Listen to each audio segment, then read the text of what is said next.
Aging infrastructure paired with severe drought conditions is now creating the perfect storm for farmers in Corrales. However, this one doesn't bring any rain or any relief. And some are now on the verge of losing farms and orchards that have been in their families for decades. Julie Frendak spoke with some of those farmers about the problem, and Julie, they're saying they can chalk this up, the struggles at least, to one thing this season.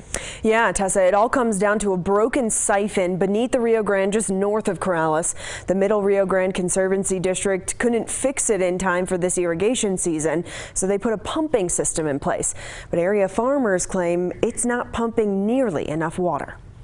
Wagner Farms has been around for about 100 years. It covers dozens of acres in Corrales. On these big trees, I'll get like 20 bushels of apples. But so far this season, they're bare. They're just drying up. We lost our crops, the apples. Usually they would have watered their crops up to 4 times by now. But this year, they've only had enough water for 1 time. We might lose this orchard, and my dad planted it 60 years ago. And they're not the only ones in this position. Other area farmers say they're also on the verge of losing their crops, or worse. I don't know if I'll be able to grow fruit again or not.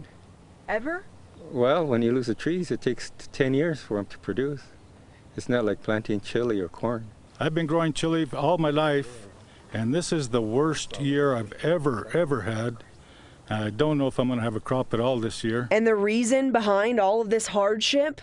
A broken siphon just north of Corrales, under the Rio Grande. It's a big impact. The Middle Rio Grande Conservancy District oversees that part of the river. It put a pumping system in place for this season as it looks for a permanent fix for the siphon. When we discovered the size of the hole and the extent, the ability of fixing the siphon was just not possible with the time frame needed before irrigation season was going to start. 2 diesel-powered pumps draw water directly from the Rio Grande into the Corrales main canal.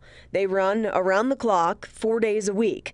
But farmers say it's not enough. This was the biggest farming community around Albuquerque.